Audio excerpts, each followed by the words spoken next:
నా భావనలు కార్యక్రమానికి స్వాగతం. ఈ ఆషాఢ శ్రావణ మాసాల్లో కొత్తగా పెళ్ళైన జంట ఎవరైతే ఉంటారో వాళ్ళ విషయంలో ఆషాఢ పట్టి శ్రావణ పట్టి అనే పేరుతో ఒక ఆచారం ఉన్నదని మామూలుగా అందరూ అంటూ ఉంటారు. అంటే నా ఉద్దేశం ఏమిటంటే ఈ ఈ ఆషాఢ పట్టి శ్రావణ పట్టి అన్నది కానీ దాని వెనకాల ఉన్న అంతరార్థం కానీ లేదు అది ఎందుకు ఏర్పడింది అన్న విషయాన్ని కానీ ప్రస్తావిస్తూ అవి ఈ ప్రస్తుత పరిస్థితుల్లో అవి ఏ రకంగా ఉపయోగపడవచ్చు, అది ఎంతవరకు రెలవెంటు, ఎలా మనం అన్వయించుకోవచ్చు, ఏ రకంగా దాన్ని మనం తీసుకోవచ్చు అన్న విషయం చెప్పడమే నా ఉద్దేశం. అయితే ఇదివరకు రోజుల్లో ఏమయ్యేదంటే ఆషాఢ మాసంలో అమ్మాయిని, కొత్తగా పెళ్ళైన అమ్మాయిని ఆ తర్వాత వచ్చే ఆషాఢ మాసంలో వాళ్ళు పుట్టింటికి అమ్మాయిని పంపించేవాళ్ళు, పుట్టింటికి వెళ్ళేది అమ్మాయిని.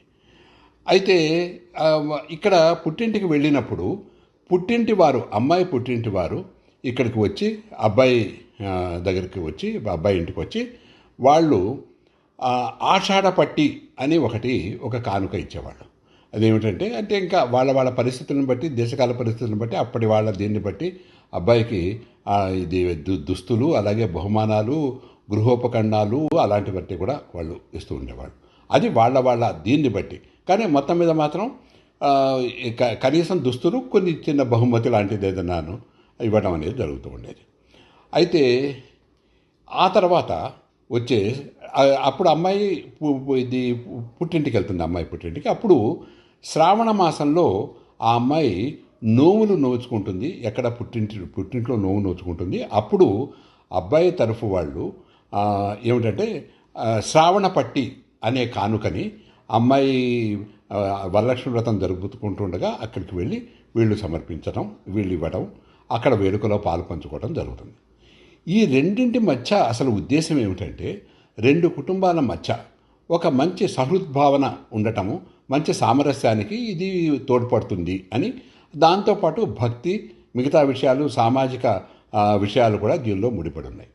అయితే అసలు మొట్టమొదట అమ్మాయి పుట్టింటికి ఎందుకని వెళ్ళాలి, ఎప్పుడు ఈ ఆషాఢ మాసంలో ఎందుకని వెళ్ళాలి అంటే ఆ రోజుల్లో ఎందుకని తప్పనిసరిగా పుట్టింటికి అమ్మాయి వెళ్ళేది, వాళ్ళు తీసుకుని వెళ్ళేవాళ్ళు లేదా వీళ్ళు పంపించేవాళ్ళు, మొత్తం మీద అది ఎందుకని జరిగేది అని అంటే దానికి ఎన్నో రకాలైన దానికి వివరణలు మన దానిలో ఇవ్వడం జరిగింది. వాళ్ళు ఇదివరకు రోజుల్లో ఏమిటంటే ఎక్కువ మంది అగ్రికల్చరల్ ఆపరేషన్స్ ఉండేవి, అందరికీ ఎక్కువ మంది వ్యవసాయదారులే. ఈ ఆషాఢ మాసం అనేది వ్యవసాయానికి సంబంధించిన పనులు, అంటే అగ్రికల్చరల్ ఆపరేషన్స్, వ్యవసాయానికి సంబంధించిన పనులు చేయటానికి ముఖ్యమైన రోజు. ఈ పెళ్ళైన అబ్బాయి కూడా యువకుడు కాబట్టి అతను కూడా అగ్రికల్చరల్ ఆపరేషన్స్లో ముఖ్య పాత్ర వహించాలి. అటువంటిప్పుడు ఆల్రెడీ కొత్తగా పెళ్ళైన వాడు అబ్బాయి కాబట్టి అతనికి కొంత వాళ్ళకి కొత్త దంపతులకు మోజు ఉంటుంది కాబట్టి అతను సరిగ్గా అగ్రికల్చరల్ ఆపరేషన్స్ మీద దృష్టి పెట్టలేడేమో అని, అది కాకుండా ఊరికే ఎందుకని అప్పుడు అమ్మాయిని ఇంట్లో సరిగ్గా అటెన్షన్ పే చేయలేనప్పుడు అమ్మాయి ఇట్లా ఉండటం కన్నా చక్కగా పుట్టింటికి వెళ్ళినా కూడా బాగానే ఉంటుంది అని ఆ పీరియడ్ని వాళ్ళు ఆ రకంగా వాళ్ళు చేశారు. ఆ రకంగా వాళ్ళు దాన్ని ఒక ఆచారం పెట్టారు. సరే, కొంతమంది ఏమిటంటే ఏదో వైజ్ఞానికంగా దంపతులు ఆషాఢ మాసంలో కలవరాదు అని కూడా కొంతమంది చెప్తూ ఉంటారు. సరే, దానికి ప్రూఫ్ అంటూ ఏమీ లేదు. సరే, వీటికి మించిన ఇంకొకటి ఉంది. అదేమిటంటే అమ్మాయి కొత్తగా పెళ్ళయింది, ఇదివరకు రోజుల్లో కాపురానికి వచ్చింది. ఇదివరకు రోజుల్లో చాలా వరకు ఉమ్మడి కుటుంబాలు ఉండి ఎన్నో బాధ్యతలు ఉండేవి, అసలు పుట్టింటికి వెళ్ళడమే కష్టమయ్యేది. అయితే అటువంటి సందర్భాల్లో ఆ అమ్మాయి, కొత్తగా పెళ్ళైన అమ్మాయికి పుట్టింటి మీద ధ్యాస ఉంటుంది, వాళ్ళకు కూడా ఒకసారి అమ్మాయిని చూద్దామని, ఇంటికి తీసుకెళ్దామని వాళ్ళకి ఉంటుంది. కాబట్టి అప్పుడు ఈ సందర్భాన్ని దానికి ఉపయోగించుకుని అట్లా కనుక చేస్తే అది కూడా అమ్మాయి పుట్టింట్లో కొంచెం ఆనందంగా ఉన్నట్లు ఉంటుంది, వాళ్ళు ఆనందంగా ఉన్నట్లు ఉంటుంది, ఇది ఉభయతారకంగా ఉంటుందని వాళ్ళు పెట్టారు.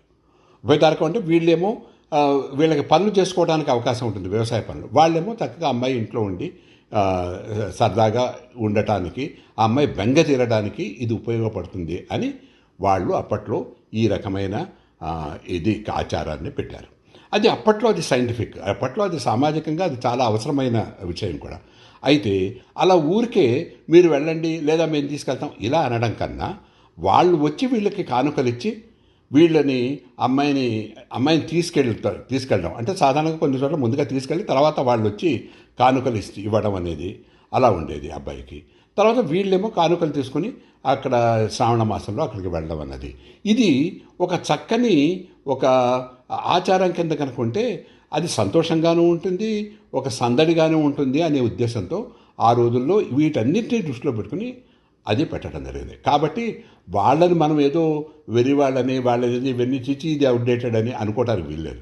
ఎటొచ్చి అది ప్రస్తుత మన దేశకాల పరిస్థితులకి ఎంత పనికొస్తుంది అన్నది మనం ఆలోచించాల్సిందే తప్ప వాళ్ళవన్నీ కూడా అవుట్డేటెడ్ అని కాదు. ఇందులో ఎంత చక్కటి సామాజికమైనది, అదే కాకుండా ఒక మంచి మానసికమైన ఎంత చక్కటి విషయం ఉందో చూడండి ఇందులో.